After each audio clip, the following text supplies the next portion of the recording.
আসসালামু আলাইকুম দর্শক, আমি রুনা আক্তার। প্রথমেই থাকছে আজকের খবরের বিশেষ বিশেষ শিরোনাম। নিজের মৃত্যুর খবর শুনে প্রকাশ্যে এসে নির্বাচন নিয়ে যে চাঞ্চল্যকর তথ্য দিলেন ওবায়দুল কাদের। ভবঘুরের ছদ্মবেশে পরিত্যক্ত ভবনে 5 মাসে 6 খুন, কে এই সিরিয়াল কিলার, চাঞ্চল্যকর তথ্য। এরপর থাকছে সেনাপ্রধানের হেফাজতে ওসমান হাদির খুনি ফয়সাল করিম মাসুদ, সামাজিক মাধ্যমে গুঞ্জনের রহস্য। শাপলা চত্বরের হত্যাকাণ্ডের রক্ত হিম করা সব তথ্য ফাঁস, থাকছে বিস্তারিত প্রতিবেদন। এতক্ষণ শুনলেন শিরোনাম, এখন বিস্তারিত খবর। প্রকাশ্যে অহংকার করে বিএনপিকে কটূক্তি করা যেন ডাল ভাত ছিল নিষিদ্ধ দল আওয়ামী লীগের সাধারণ সম্পাদক ও সেতুমন্ত্রী ওবায়দুল কাদেরের। অহংকারে যেন মাটিতে পা পড়ত না তার এবং তার দলের অন্যান্যদের। এমনকি তিনি নিজেও খেলা হবে স্লোগান দিয়ে নিজের ক্ষমতা জাহির করে বেড়াতেন। হাজারো অপরাধের পর দম্ভ করে বলেছিলেন পালাবো না আর। এর পরের ইতিহাস সবারই জানা। খবরের শিরোনামে কিংবা নেট দুনিয়ায় সবসময় নিজেকে আলোচিত রাখতেন তিনি। এমনকি নিয়মিত বিরোধী দলের সদস্যদের নিয়ে কটাক্ষ এবং নানা হাস্যরস করে সবসময় নিজেকে জাহির করে বেড়াতেন তিনি। কিন্তু সময় বদলেছে, আর অহংকার পতনের মূল। ছাত্র জনতার কাছে হার মেনে দেশ ছেড়ে পালিয়ে যাবার পর কেবল একবার ভারতের গণমাধ্যমের কাছে নিজের করুণ পরিণতির বিষয়টি স্বীকার করেছিলেন তিনি। এরপর থেকেই যেন কোনো খোঁজ মিলছিল না তার। তবে চলতি বছরের শুরুতে আইসিইউতে জীবন মৃত্যুর সন্ধিক্ষণে ছিলেন আওয়ামী লীগের এই হেভিওয়েট নেতা, আর এমন খবরই পাওয়া গিয়েছিল। আর তাতেই তিনি মারা গেছেন এমন খবরও চাউর হয়ে যায় গোটা সামাজিক মাধ্যমে। তবে নিজের মৃত্যুর কথা শুনে আর বোধহয় স্থির থাকতে পারেননি ওবায়দুল কাদের। তাই তো এবার রীতিমতো ক্যামেরার সামনে অসুস্থ শরীর নিয়ে হাজির হয়েছেন তিনি। এবার নিজের অসুস্থতার কথা স্বীকার করে তিনি জানিয়েছেন যে তিনি আইসিইউতে ছিলেন, এমনকি তার বাইপাস সার্জারিও হয়েছিল। তবে এই শীতে কাবু হয়ে শ্বাসকষ্ট নিয়ে 3-4 দিন হাসপাতালেও ছিলেন তিনি। আর তার হাসপাতালে যাওয়া আর আইসিইউতে থাকা নিয়ে অনেকেই ধারণা করেছিলেন যে তিনি বোধহয় আর বেঁচে নেই। বহু জায়গায় তার মৃত্যুর খবর ছড়িয়ে পড়লে এবার তিনি প্রকাশ্যে হাজির হয়ে জানিয়েছেন যে তিনি বেঁচে আছেন এবং ভালো আছেন। যদিও কথা বলার সময় তার কিছুটা জড়তা, অসুস্থতা আর শারীরিক দুর্বলতা লক্ষণীয় ছিল।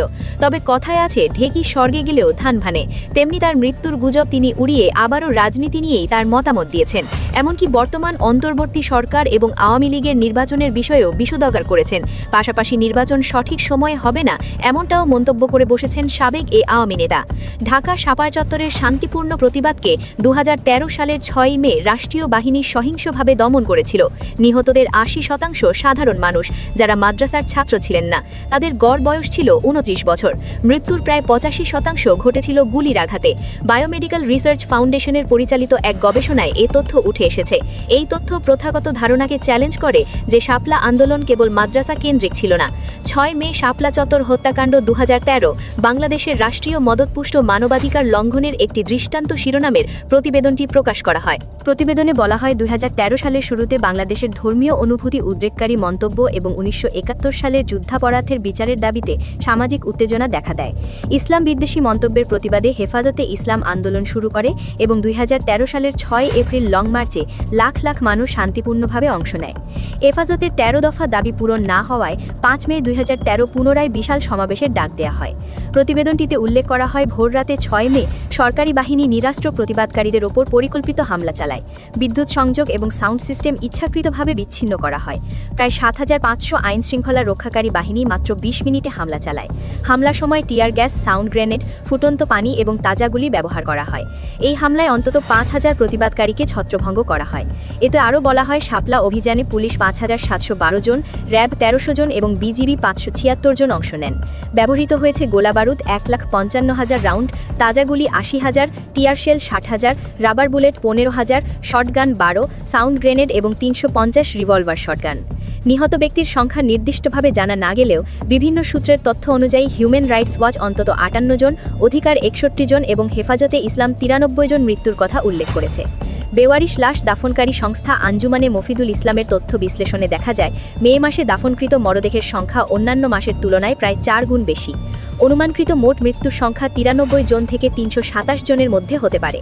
61 জন নিহতের বিশদ জনতাত্ত্বিক বিশ্লেষণ অনুযায়ী 9 জন মাদ্রাসা শিক্ষার্থী, 4 জন মাদ্রাসা শিক্ষক, 9 জন স্কুল বা কলেজ শিক্ষার্থী, 5 জন চাকরিজীবী, 6 জন পোশাক কারখানা শ্রমিক, 7 জন ড্রাইভার, 5 জন হকার, 2 জন সাংবাদিক, 2 জন রাজমিস্ত্রি, 4 জন বাস হেল্পার, 3 জন দর্জি বা কৃষক বা দিনমজুর এবং 5 জন অজানা পেশার, অর্থাৎ মোট 48 জন সাধারণ নাগরিক যারা মাদ্রাসা ব্যাকগ্রাউন্ডের বাইরে থেকে এসেছিলেন।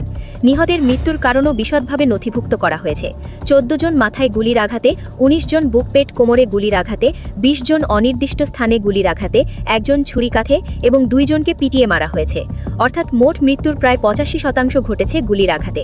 অভিযান চলাকালে দিগন্ত টেলিভিশন এবং ইসলামিক টেলিভিশন বন্ধ করে দেওয়া হয় এবং কোনো বিচারিক তদন্ত করা হয়নি। 2024 সালে সরকারের পতনের পরই শাপলা হত্যাকাণ্ডের মামলা দায়ের করা হয়। গবেষকরা উল্লেখ করেছেন শাপলা চত্বর হত্যাকাণ্ড আন্তর্জাতিক মানবাধিকার আইন এবং বাংলাদেশের আন্তর্জাতিক অপরাধ ট্রাইব্যুনাল আইন অনুযায়ী মানবতা বিরোধী অপরাধ হিসেবে গণ্য হয়। সামাজিক যোগাযোগ মাধ্যমে গত কয়েক ঘন্টায় এমন এক দাবি ছড়িয়ে পড়েছে যার স্বাভাবিকভাবেই মানুষের কৌতূহল বাড়িয়ে দিয়েছে। ওসমান হাদির হত্যাকাণ্ডের অভিযুক্ত ফয়সাল করিম মাসুদকে নাকি প্রচলিত আইন শৃঙ্খলা বাহিনীর হাতে নয়, বরং সরাসরি সেনা হেফাজতে নেওয়া হয়েছে। অনেক পোস্টে ইঙ্গিত দেওয়া হচ্ছে বিষয়টি অত্যন্ত স্পর্শকাতর হওয়ায় সবকিছু গোপনে রাখা হচ্ছে, তাই প্রকাশ্যে কোনো তথ্য আসছে না। কেউ কেউ এটিকে উচ্চ পর্যায়ের নিরাপত্তা তত্ত্বাবধান বলেও ব্যাখ্যা করছেন, যা সাধারণত খুব গুরুত্বপূর্ণ মামলার ক্ষেত্রেই দেখা যায়। এসব কথাবার্তায় স্বাভাবিকভাবেই মানুষের মনে প্রশ্ন জাগছে, তাহলে কি সত্যি পর্দার আড়ালে বড় কিছু ঘটছে? তবে খোঁজ নিয়ে দেখা গেছে এখন পর্যন্ত এই দাবির পক্ষে কোনো সরকারি ঘোষণা, সেনাবাহিনী বা আইন শৃঙ্খলা বাহিনীর নির্ভরযোগ্য বক্তব্য কিংবা যাচাইযোগ্য প্রমাণ পাওয়া যায়নি। অর্থাৎ আলোচনার কেন্দ্রে থাকা এই তথ্যটি বাস্তব যাচাইয়ে মিলছে না এবং বর্তমান তথ্য অনুযায়ী এটিকে গুজব বলেই ধরে নিতে হচ্ছে। প্রিয় দর্শক, আপনারা যারা মনে করেন হাদি হত্যার সুষ্ঠু বিচার হওয়া উচিত, তারা কমেন্টে লিখুন হাদি হত্যার বিচার চাই। সাভারের থানা রোডের এক পরিত্যক্ত পৌর কমিউনিটি সেন্টার, যে ভবনটি একসময় ছিল সামাজিক আয়োজনের ঠিকানা, সেটি এখন আতঙ্কের নাম। গত 5 মাসে এই ভবনের ভেতর থেকে উদ্ধার হয়েছে 6টি মরদেহ। সর্বশেষ উদ্ধার হওয়া 2 নারী ও এক কিশোরীর পোড়াদেহ নতুন করে প্রশ্ন তুলেছে, এটি কি কেবলই বিচ্ছিন্ন হত্যাকাণ্ড নাকি একটি পরিকল্পিত সিরিয়াল কিলিং? গত রোববার দুপুরে সাভার সরকারি কলেজের এক শিক্ষার্থী ওয়াশরুম ব্যবহারের জন্য পরিত্যক্ত ভবনের ভেতরে প্রবেশ করেন। দ্বিতীয় তলায় টয়লেটের ভেতরে তিনি আগুনে পড়া 2টি মরদেহ দেখতে পান। সঙ্গে সঙ্গে খবর দেওয়া হয় জাতীয় জরুরি সেবা নম্বর 999-এ। পরে পুলিশ, পিবিআই, র্যাব ও সিআইডি সদস্যরা ঘটনাস্থলে গিয়ে আলামত সংগ্রহ করেন। সিআইডির প্রাথমিক তদন্তে জানা যায়, মরদেহ দুটির একটি 14 থেকে 15 বছর বয়সী কিশোরীর এবং অপরটি 20 থেকে 25 বছর বয়সী এক নারীর হতে পারে। দর্শক, এই ছিল এখনকার বিশেষ খবর। আরও নিত্য নতুন খবর পেতে চ্যানেলটি সাবস্ক্রাইব করুন, লাইক, কমেন্ট ও শেয়ার করতে ভুলবেন না। ধন্যবাদ সবাই।